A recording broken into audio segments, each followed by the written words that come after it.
Hello viewers, first ব্লগটা আমি যেখানে শেষ করেছি এই ব্লগটা আমি সেখান থেকে শুরু করছি। এই যে সিঁড়িও ছিল এবং লিফটও ছিল, আমরা লিফট থেকে উঠে এসেছি। এরপরে এই যে একটুখানি সোজা গেলাম লবিতে, লেফট সাইডে ছিল আমাদের রুম। লেফট সাইডের রুমে আমি এখনই প্রবেশ করব এবং আপনাদের সাথে সমস্ত কিছু আবার শেয়ার করব। এখান থেকে সমুদ্র দেখতে না পেলেও একটা সুন্দর ভিউ দেখতে পাচ্ছিলাম। এই যে রুমে ঢুকে গেলাম, আমি আগের ব্লগে দেখিয়ে দিয়েছি রুমটা, তাও একবার আমি আপনাদের সাথে দেখাচ্ছি। রুমটা একটু ছোট হলেও এসি রুম ছিল, সেই জন্য আমাদের পড়েছে 16 কি 1700 টাকা।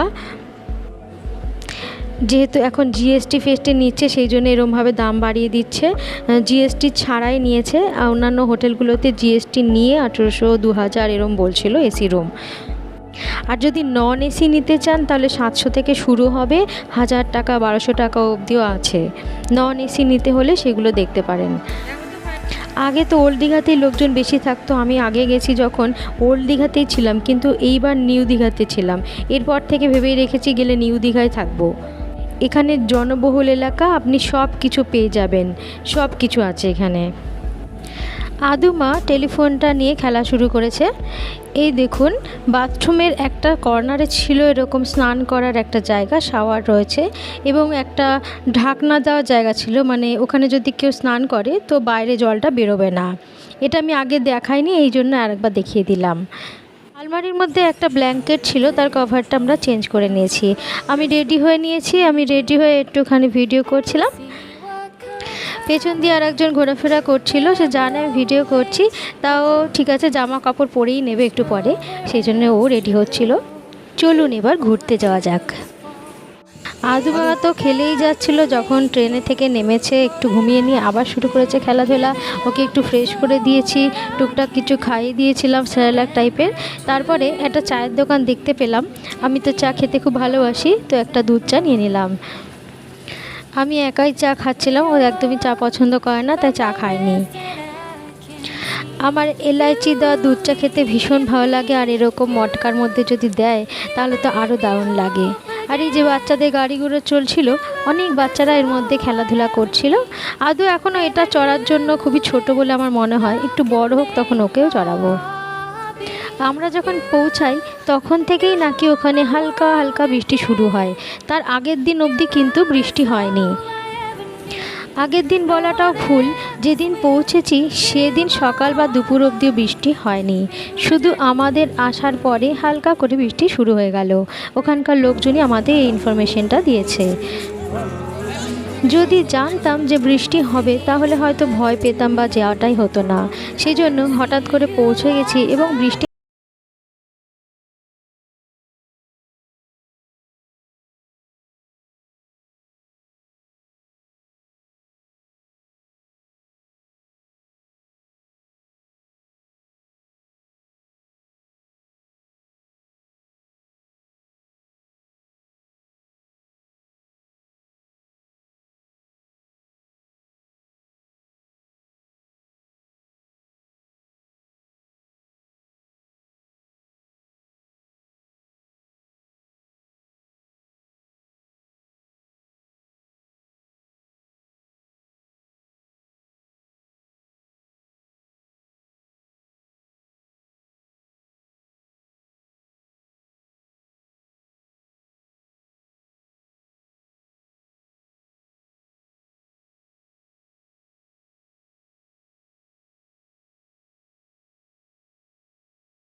না, দাঁড়িয়ে দাঁড়িয়ে খাওয়া শুরু করে দিয়েছে। বাইরে গিয়ে আমি ওকে একদমই ট্যাকেল করতে পারছিলাম না। এই যে লঙ্কা ফেলে দিচ্ছে, এটা করছে, ওটা করছে, লঙ্কা মুখে দিয়ে দিচ্ছে, যা খুশি তাই করছিল। ওর বাবার কাছে ও ঠিক ছিল, একটু শান্ত ছিল।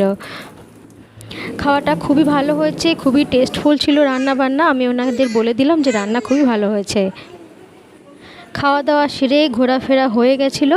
তারপরে রাত 11টা নাগাদ ঘরে চলে এসেছি, মানে রুমে চলে এসেছি। রুমে চলে আসার পরে মনে হলো যে একটু কফি আর চা খাই, আর এই জন্য আমি কফি আর চা অর্ডার দিচ্ছিলাম। কিন্তু দুঃখের বিষয় যে রুম সার্ভিসে বলে দিল যে চা কফি কিছুই হবে না, সকালবেলা অর্ডার দিতে হবে, কারণ অনেক রাত হয়ে গেছে। ওদের তো নিজস্বই ক্যান্টিন আছে, নিজস্বই রান্নাঘর, নিজেরাই রান্না করে, তো কেন যে বানিয়ে দিল না, একটু দিলে ভালো হতো আমাদের তো আর রাত না, তখন 11টা বাজে মাত্র, সন্ধ্যায় বলা চলে।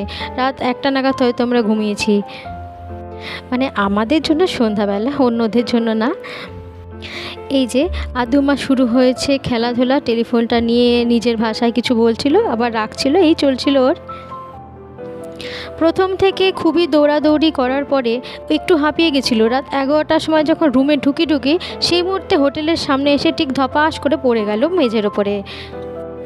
ভালোই চোট খেয়েছে, হাতে লাল হয়ে গেল, কপালে লাল হয়ে গেল। আমি সঙ্গে সঙ্গে ঘরে এসে ওকে বোরলিন লাগিয়ে দিলাম। বোরলিন কিন্তু সবসময় আপনারা রাখবেন। বাচ্চাদের অন্যান্য যতই ক্রিম থাক, বেবি ক্রিম থাক, এটা সেটা থাক, বোরলিনের মতো কোনো উপকারী জিনিস হয় না বলে আমার মনে হয়। কেননা বোরলিন দেওয়া মাত্রই কিছুক্ষণের মধ্যে ঠিক হয়ে গেল, সকালে উঠে দেখি একদম ঠিক হয়ে গেছে। দাগগুলো রয়ে গেছে, কিন্তু যে রক্তটা জমে যায় বা লাল হয়ে যায়, অনেক সময় নীল হয়ে যায়, সেটা আর হয় না, ঠিক হয়ে যায়। আমরা দেখছিলাম টিভি চলে না, কেউ বাবা টিভির মধ্যে দেখি সমস্ত রকম চ্যানেলই আছে, অনেক খবরের চ্যানেল চলছিল, গানের চ্যানেল চলছিল। এই যে বাবা ও মেয়ে মিলে ডান্স শুরু করে দিয়েছে। সেই সকাল 7টার সময় উঠেছি, রান্নাবান্না করে টিফিন মিফিন নিয়ে এসেছি। সেই টিফিন কিন্তু খাওয়াই হয়নি, আমি শেজওয়ান ফ্রাইড রাইস করে নিয়েছিলাম, কিন্তু 2-4 চামচ খেয়েছিলাম, তারপরে ব্যাস ওই পড়েই ছিল টিফিন বক্সে। এটা সেটা সিঙ্গাড়া চপ খেতে খেতে আমাদের পেট ভরে গেছে। আমি ঘর থেকে খিচুড়ি বানিয়ে এনেছিলাম আদুমার জন্য, সেটাই 2-4 বার খাওয়ানো হয়েছে, সেটাও টিফিন বক্সে পড়েছিল। এগুলো হোটেলে এনে সব ধুতে হয়েছে। সকাল থেকে সেই চলছে ছোটাছুটি, ক্লান্তি নেই, কখন যে ঘুমাবে ভগবান জানে। 3 নম্বর দীঘার ট্রিপ নিয়ে আমি আবার চলে আসবো। সকলেই ভালো থাকবেন, সাবধানে থাকবেন।